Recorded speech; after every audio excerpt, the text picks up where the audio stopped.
ఉగాది ఉత్సవాల్లో చంద్రబాబు మాట్లాడుతున్నారు. లైవ్ చూద్దాం. రాష్ట్రాలు కావాలి, తెలుగు వారికి ఒక రాష్ట్రం కావాలని ఆ మహానుభావుడు ప్రాణాలు కూడా త్యాగం చేయడం, అక్కడి నుంచి కట్టుబట్టలతో కర్నూలుకి వెళ్ళి, కర్నూలులో ఒకసారి మీరు చరిత్ర చూస్తే టెంట్ల కింద ఉండి 3 ఏళ్లు పరిపాలించడం, అక్కడి నుంచి మళ్ళీ తెలుగు వాళ్ళందరూ ఆలోచించి కాదు మనందరం ఒకే దగ్గర ఉండాలని హైదరాబాద్ రాష్ట్రం, ఆంధ్ర రాష్ట్రం 2 కలిపి హైదరాబాద్ కేంద్రంగా మనం అక్కడి నుంచి 58 సంవత్సరాలు అక్కడ ఉండడం, అక్కడి నుంచి మళ్ళీ కట్టుబట్టలతో అమరావతికి వచ్చాం. అప్పుడు అప్పులు లేవు, కానీ ఈసారి మాత్రం అప్పులు కూడా జనాభా దామాషా ప్రకారం నెత్తిన పెట్టుకొని ఈరోజు మళ్ళీ ప్రారంభించాం. అందుకే నేనన్నా రాజధాని కట్టడం చాలా కష్టం, కానీ రాజధాని కట్టే అవకాశం చరిత్రలో కొంతమందికి వస్తుంది. అలాంటిది మన రాష్ట్రానికి వచ్చింది. నా ఆధ్వర్యంలో జరగాలని భగవంతుడు ఆదేశించాడు. తప్పకుండా బ్రహ్మాండమైన రాజధాని తెలుగు వారి యొక్క గౌరవాన్ని పెంచే విధంగా, ప్రపంచం మొత్తం చాటి చెప్పే విధంగా, ఇండియా అంటే అమరావతి అంటే ఇండియాలో ఉంది. ఇండియాలో ఎక్కడుందంటే తెలుగు రాష్ట్రమైనటువంటి ఆంధ్రప్రదేశ్లో ఉందని ప్రతి ఒక్కరూ ఆలోచించే పరిస్థితి తీసుకొస్తాం. మొన్నటి వరకు మనందరం ఆ అంటే అమ్మ అని చదువుకున్నాం. ఇప్పుడు నేను ఒకటి యాడ్ చేస్తున్నా, ఆ అంటే అమ్మ అమరావతి ప్రతి ఒక్కళ్ళు రావాలి. రెండోది ఆ అంటే ఆవు అని చదువుకున్నాం. ఇప్పుడు ఆ అంటే ఆంధ్రప్రదేశ్ అని చదువుకోవాలి. ఆ రావాలి. అప్పుడే మనం అనుకున్న ప్రగతిని మనం సాధించుకుంటాం. ఇది జరగాల్సిన అవసరం ఉంది. ఈరోజు ఇంకొక పక్కన మీరు చూస్తే కళాకారులందరికీ పెన్షన్లు ఇచ్చాం. నేను కళాకారులందరినీ ప్రోత్సహిస్తున్నా. మీరు కూడా ఆలోచించండి. కళలు ఒకసారి ఆలోచిస్తే ఒక ఆహ్లాదాన్ని ఇస్తాయి. ప్రతి ఒక్క వ్యక్తికి కొన్ని టాలెంట్స్ ఉంటాయి. ఈరోజు పెద్ద పెద్ద డాక్టర్లు కావచ్చు, ఇంజనీర్లు కావచ్చు, లేకపోతే సైంటిస్టులు కావచ్చు, అందరికీ కూడా జీవితంలో కొన్ని కళలు ఉంటాయి. ఆ కళల వల్ల వాళ్ళకు మానసిక వికాసం కూడా వస్తుంది. నేను అందుకే ఒక పిలుపు కూడా ఇచ్చాను, హ్యాపీ ఆంధ్రప్రదేశ్.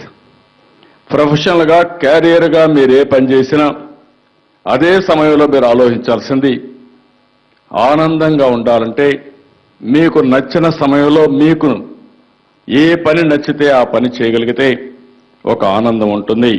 అది కూడా చేయాల్సిందిగా వారిని నేను కోరుతున్నాను. ఈరోజు వేదాంతం రాజగోపాల్ చక్రవర్తి గారు చాలా బాగా చెప్పారు.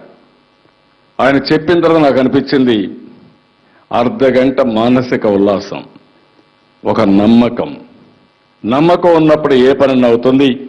అలాంటి పంచాంగంలో వారు చూసిందే కాకుండా దాన్ని చెప్పే విధానం కూడా చాలా ముఖ్యం. ఆ విధానంలో వారు చెప్పగలిగారు. వారిని మనస్ఫూర్తిగా అభినందిస్తున్నా. ఇంకొక పక్కన మీరు ఒకసారి చూస్తే ఈసారి మామూలు పంచాంగమే కాకుండా వ్యవసాయ పంచాంగం. వ్యవసాయం మన నాగరికత, మన కల్చర్, మన సంస్కృతిలో భాగం. మన పూర్వీకులందరూ వ్యవసాయమే చేశారు, మనము చేశాం. కానీ భవిష్యత్తులో కూడా వ్యవసాయాన్ని కాపాడుకోవాల్సిన అవసరం ఉంది. వ్యవసాయం వల్ల రైతాంగం దెబ్బతిని ఎవరైతే వ్యవసాయం చేస్తున్నారో వాళ్ళంతా కూడా ఆత్మహత్యలు చేసుకోవడమో లేకుంటే ఇలాంటి సమస్యలు ఉన్నాయంటే ఇది ఫోకస్ చేయలేదు కాబట్టి, అనుకున్న ప్రగతిని ఇక్కడ సాధించలేదు కాబట్టి ఇబ్బందులు వచ్చే పరిస్థితి వచ్చింది. అందుకే వ్యవసాయ బడ్జెట్ పెట్టాం. ఇప్పుడు వ్యవసాయ పంచాంగం కూడా తీసుకొచ్చాం. నాకు చాలా గర్వకారణం. అదే సమయంలో వ్యవసాయానికి కావాల్సింది నీళ్లు కావాలి. మన రాష్ట్రంలో 2 సమస్యలు, ప్రధాన సమస్యలు ఉన్నాయి. ఒకటి సముద్ర తీరం ఎక్కువ ఉంది కాబట్టి, రఫ్ సీ ఉంది కాబట్టి ఎప్పటికప్పుడు తుఫాన్లు వస్తాయి. ఇది మనం అందరం అప్రమత్తంగా ఉండవలసిందే. దివి తుఫాను మొదలుకొని చాలా తుఫాన్లు మనకు వచ్చాయి, మనం సఫర్ అయ్యాం. రెండోది రాయలసీమలో కరువు ప్రాంతం. అతి తక్కువ వర్షం పడేది రాష్ట్రంలో ఏదైనా జిల్లా ఉందంటే అది అనంతపురం జిల్లా. రెండో తక్కువ వర్షపాతం పడే జిల్లా అనంతపురం జిల్లా. అయితే ఈరోజు మనం ఆలోచించాల్సింది ఈ సమస్యలు ఉన్నాయి కాబట్టి మనం ఏమీ చేయలేమనుకుంటే అది చరిత్ర. ఒకప్పుడు ఇట్లనే అనుకున్నారు, చేయలేకపోయారు. కొన్ని ప్రాజెక్టులు వచ్చాయి, అనుకున్న త్వరితగతిన పూర్తి చేసుకోలేకపోయాం. బ్రహ్మాండమైన నదులున్నాయి, వర్షం కూడా పడుతుంది. కానీ మనం చేయాల్సిన పనుల వల్ల చేయలేకపోయిన దానివల్ల ఈరోజు కరువు కాటకాలతో బాధపడుతున్నాం.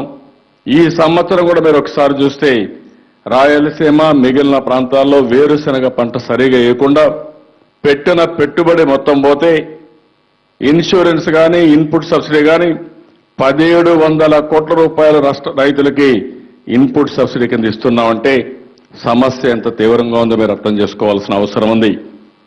దానికే నేను ఒక పనికి ప్రారంభించింది నదుల అనుసంధానం. ఈరోజు పోలవరం 3000 టీఎంసీ నీళ్లు సముద్రం లేకపోతున్నాయి. పోలవరం కృష్ణ 180 కిలోమీటర్లే. ఇన్ని సంవత్సరాలు చేసుకోలేకపోయాం. పోలవరం ప్రాజెక్టు చూసిన తర్వాత కాలువ పనులు అవుతున్నాయి, అది అయ్యే వరకు కూడా వెయిట్ చేయడం కరెక్ట్ కాదని పట్టసీమ లిఫ్ట్ ఇరిగేషన్ సంవత్సరం లోపల పూర్తి చేసి కృష్ణా గోదావరి నదుల అనుసంధానం చేసిన ఏకైక ప్రభుత్వం ఈ ప్రభుత్వం అని చెప్పి కూడా నేను మీకు తెలియజేస్తున్నా. అది పూర్తి చేయగలిగాం. లిమ్కా బుక్ ఆఫ్ రికార్డ్స్కి వెళ్ళింది. అదే మరిగా రాబోయే రోజుల్లో 2018కి పోలవరాన్ని పూర్తి చేసి గ్రావిటీతో నీళ్లు విశాఖపట్నం మళ్లీ మన కృష్ణాకు వస్తాయి. 2019లో ఈ ప్రాజెక్టు పూర్తి కావాలనే సంకల్పంతో ముందుకు పోతున్నాం. ఇదే మరిగా రాబోయే రోజుల్లో గోదావరి నీళ్లు పెన్నాకు కూడా తీసుకుపోవాలనుకుంటున్నాం. పెన్నాకు తీసుకుపోవాలంటే బొల్లపల్లి గుంటూరు జిల్లాలో పల్నాడు ఏరియాలో ఒక రిజర్వాయర్ కట్టుకొని అక్కడి నుంచి మళ్లీ ఆ నీళ్లు గ్రావిటీతో సోమశలకు తీసుకుపోయే అవకాశం ఉంటుంది. విజన్ ఇచ్చాం. ఎన్నో సంవత్సరాలుగా చేయలేని పని మొదటి విడత గోదావరి కృష్ణ అనుసంధానం జరిగింది. పవిత్ర సంగమం దగ్గర కలిపాం. నెక్స్ట్ మన విజన్లో గోదావరి పెన్నా నదుల అనుసంధానం కూడా చేసుకొని ముందుకు పోవాల్సిన అవసరం ఉంది. అదే సమయంలో మీలో ఒక అవగాహన పెరగాల్సిన అవసరం ఉంది. ఈరోజు ఈ నీళ్లన్నీ తీసుకురావాలంటే చాలా కష్టతరమైన పని. లిఫ్ట్లు పెట్టాలి, వందల వేల కోట్ల రూపాయలు ఖర్చు పెట్టాలి. కానీ భగవంతుడు వర్షాన్ని ఇచ్చారు. మన ఊర్లో కూడా వర్షం పడతా ఉంది. ఆ నీళ్లు మాత్రం మనం నిలుపుకోలేకపోతున్నాం. ఆ నీళ్లన్నీ మళ్ళా సముద్రంలోకి వెళ్ళిపోతున్నాయి. అందుకే ఈరోజు నేను మీకు ఇచ్చింది నీటి సంరక్షణ కింద నీరు ప్రగతి ప్రోగ్రాం ఇచ్చాం. ఇప్పటికి 3 లక్షల పంట కుంటలు తవ్వాం. ఈ సంవత్సరం 5 లక్షల పంట కుంటలు తవ్వాలనే సంకల్పంతో ముందుకు పోతున్నారు. అన్ని చెరువుల పోడికి తీయాలని, మైండ్ ఇరిగేషన్ ట్యాంక్స్ అని అనుసంధానం చేయాలని, క్యాస్కేడ్స్ గా తయారు చేయాలని, చెక్ డ్యాములు, కంటూ ట్రెంచెస్ ఇవన్నీ తీసి ఏ ఊర్లో పడిన వర్షాన్ని ఆ ఊర్లోనే భూగర్భ జలాలుగా మార్చుకోగలిగితే కరువు అనేది మన దగ్గరికి రాదనేది నా ప్రగాఢ విశ్వాసం. అప్పటికి కూడా చాలని నిధికి నదుల అనుసంధానం ద్వారా నీళ్లు తీసుకొస్తాం. నేను అనుకుంటున్నా, నిన్న కూడా నేను చెప్పా, అవసరమైతే భవిష్యత్తులో కరువు అనే మాట రాకుండా కరువును సమర్థవంతంగా ఎదుర్కోవడానికి ఈరోజే మా హార్టికల్చర్ పంచాంగం కూడా తీసుకొచ్చాం. మా కమిషనర్ చెప్తున్నాడు,